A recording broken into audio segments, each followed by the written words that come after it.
Okay, so who actually are today's customers? So we have seen retail completely transformed from stack it high, loads and loads of product, to a very kind of experiential, theme-based model. And actually customers are much more savvy than they used to be. So what we're seeing is that 66% of UK consumers want that kind of interaction with the brand. They want to have an emotional connection, they want personalization, they want kind of really targeted messaging, and they're constantly connected. So they've normally researched everything before they get to your store, which is obviously very challenging for retailers to keep up with, especially when you're thinking about constantly changing a store environment. So that brings me on to our first chapter, flexibility and fluidity. So retail spaces need to stay current, as we have all known for quite a long time. They cannot keep up with online. Being able to refresh an internet page is much, much different to being able to having to do that on a retail footprint.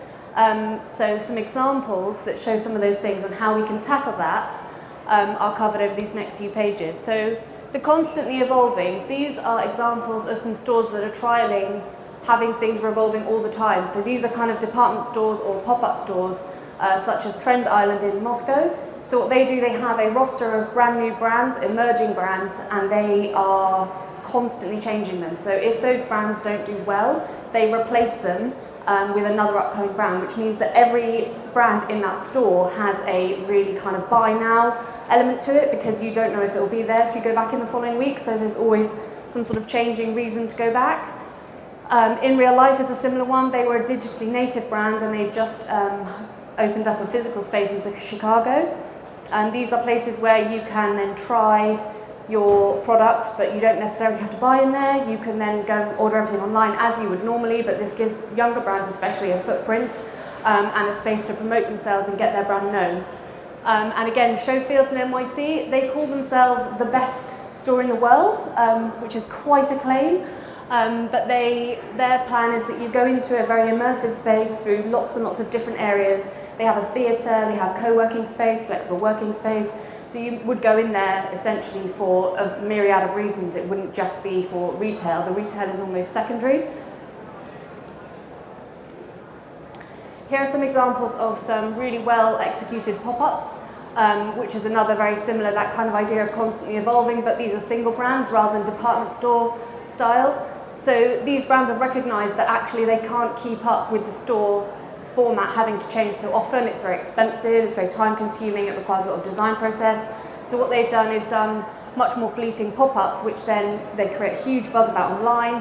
They have loyal followers, and this Converse, for example, Converse Hotel, it was obviously very much about selling the product eventually, but actually was more of a kind of not really a direct selling tool. It was more of a live event, and it really, really paid off. So they had 40,000 new Instagram followers, 1.7 million live stream views, and over 5,300 visitors with an average dwell time of 40 minutes, which in modern retail is actually really impressive.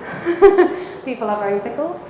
And this one here is the Sephora Playhouse. So they had 9 immersive rooms where you would then go and experience loads of different things. There was a massive ball pit, you could get cocktails, they had kind of after dark events as well, and the kind of trick to that one was that you had to download the app and in order to unlock any of your kind of like premium kind of things that went with it, which was actually a really clever way of them being able to capture data and also target their demographic better.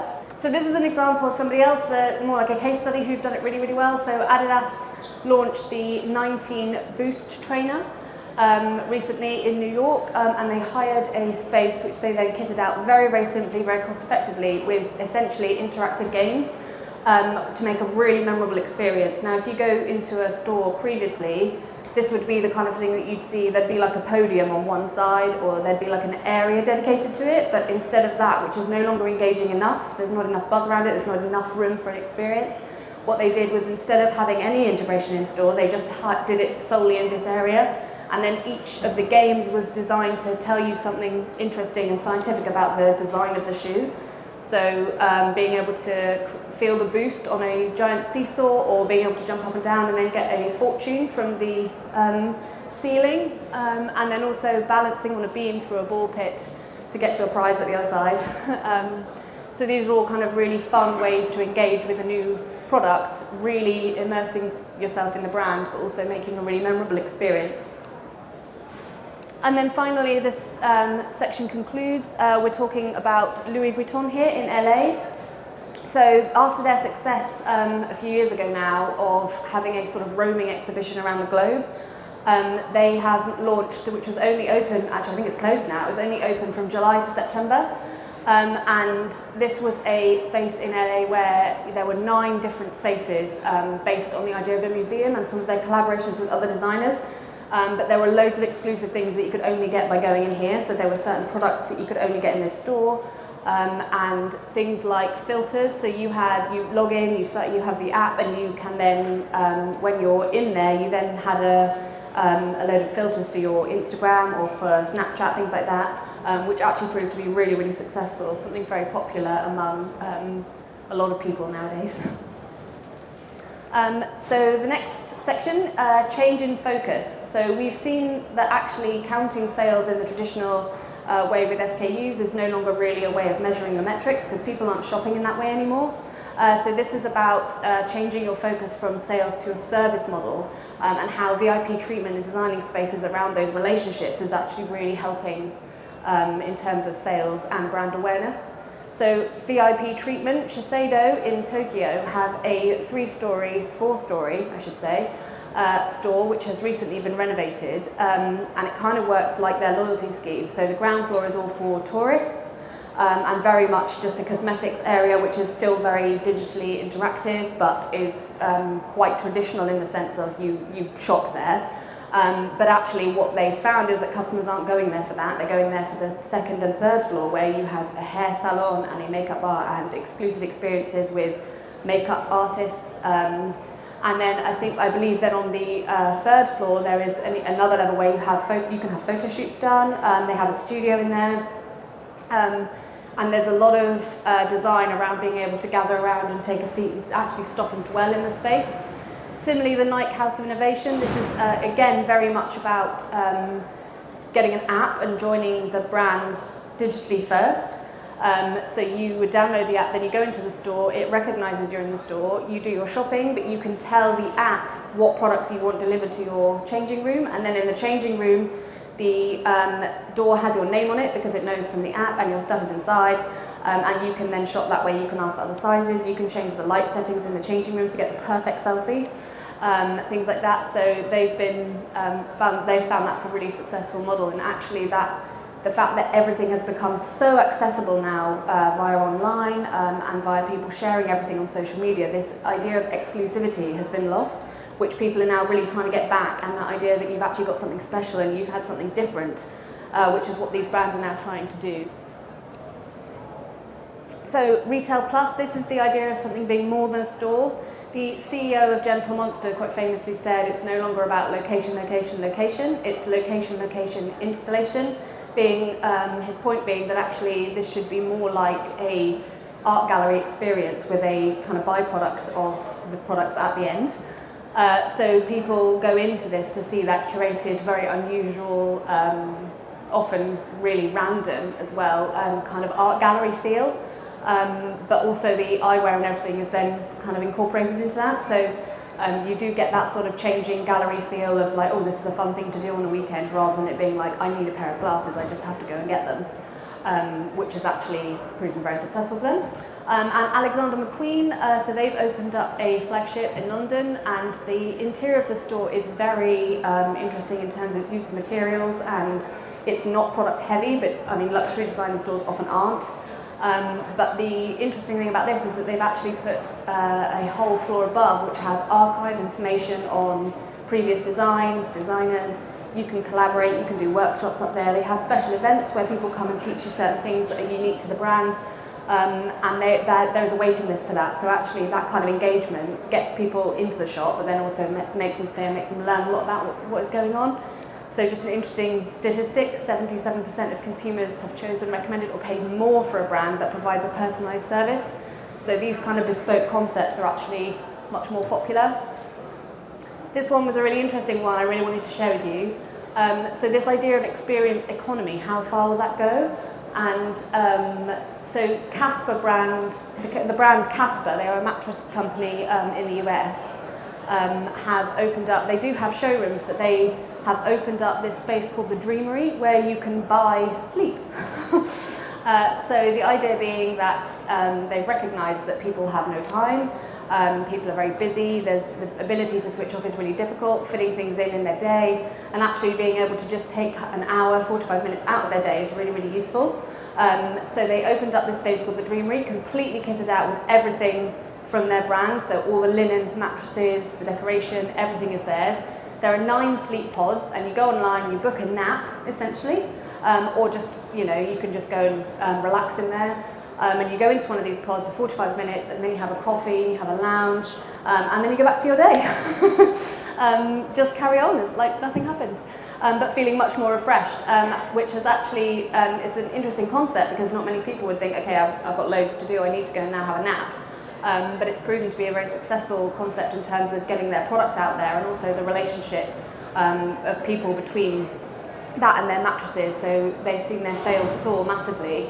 They did try this in a pop-up format in 2017, offering 20-minute sessions, but 20 minutes wasn't quite enough for that engagement. So having done some trial and error, they've now upped it to 45 minutes and made it a lot more immersive. So what you stand for. So last chapter, wellbeing and sustainability. We are all aware of the environment and how fast fashion and a lot of product brands are getting a really bad rap for not considering the environment and what's going on. So actually, because customers and consumers are so well aware of that as well, and also as educated, people are looking to brands to really help them. Interestingly, the UK, well actually globally, but the UK especially, sharing economy is absolutely flying at the moment. They believe that actually by 2028 the sharing economy will outgrow fast fashion, which is huge. This example here is a shop called The Real, again in LA. So this is where people can take in designer goods, get them consigned and then resold, but also can buy things while they're in there. And it's very much a luxury feel to a store, even though it's secondhand. So it's not saying that if it's secondhand, it's kind of like a charity shop or a car boot sale. It's nothing like that. It's very much something that is now considered as important as buying something brand new. And the idea of reuse and passing something on is actually becoming a lot more important to today's consumer. This example here is Depop in Selfridges. So they are a peer-to-peer online brand who have done quite a lot through building up their own users. So everybody has an account and they are very popular in terms of peer-to-peer selling. This gives those guys an opportunity to put themselves in a physical space and kind of promote a certain product in a, iconic department store essentially. So it gives them a lot more footing, but is still working on that resale model. Subscription retail, so this is a huge trend at the moment. Again, going back to that convenience, people just don't have time. Shopping isn't actually that pleasant unless you have cleared your whole day and you don't have anything specifically to buy. People don't really enjoy it.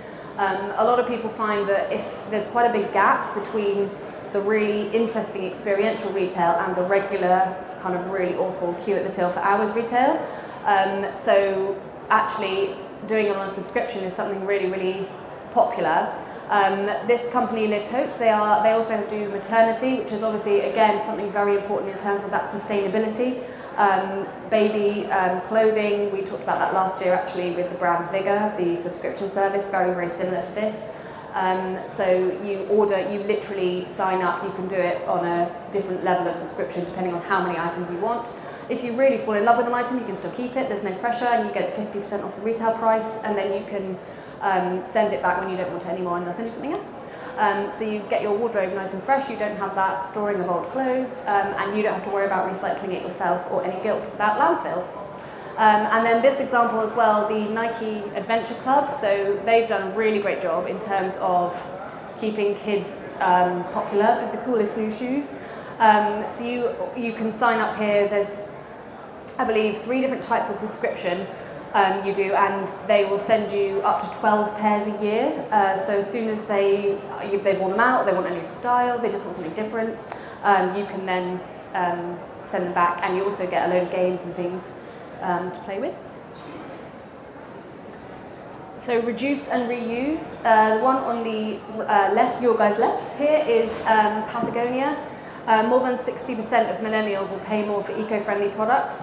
They have found that actually by being completely transparent about their product and their materials and how they make everything, they're getting more and more kind of traction through that. They have this little shed on wheels which repairs stuff, so they drive around, and if you have any kind of problem with your product, they will fix it for you instead of just giving you a new one and getting rid of the old one. And they have a little patch which you can get if something's really damaged, which is almost like telling a story of your product, which kind of gives that sense of history and heritage to what you're wearing as well. These shoes are particularly interesting. They are 100% recyclable, so Adidas have signed up to the circular commitment scheme in terms of all their products, but these Futurecraft Loop shoes are made of 100% recycled materials and 100% recyclable themselves. So they are the first on the market to do that. And finally, your actual store environment. So we've talked a lot about products, we've talked about different ways of kind of engaging your customer through being fluid, keeping things fresh, focusing more on service rather than sales. This is actually an example being a little bit more sustainable and sending that message but through a space itself. So all the materials in the store are made from recycled materials.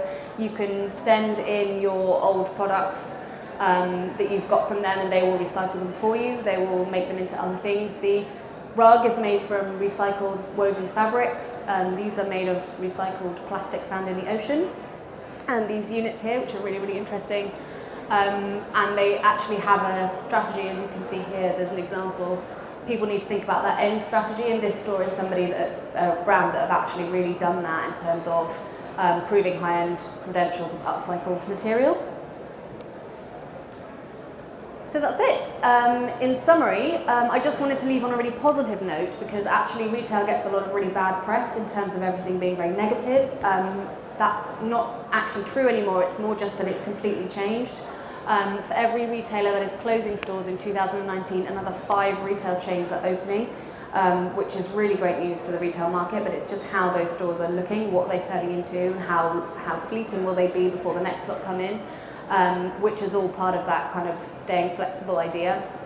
Embracing change and focusing on customer experiences, brands really will find success by building emotional connections with their customers. If there's anything we can take away, I think it would be that, actually connecting with your customers and not worrying about that kind of longevity of your retail experience, but giving them something really memorable that connects the customer to the brand is actually a really, really important thing, because people just aren't doing enough in today's retail market.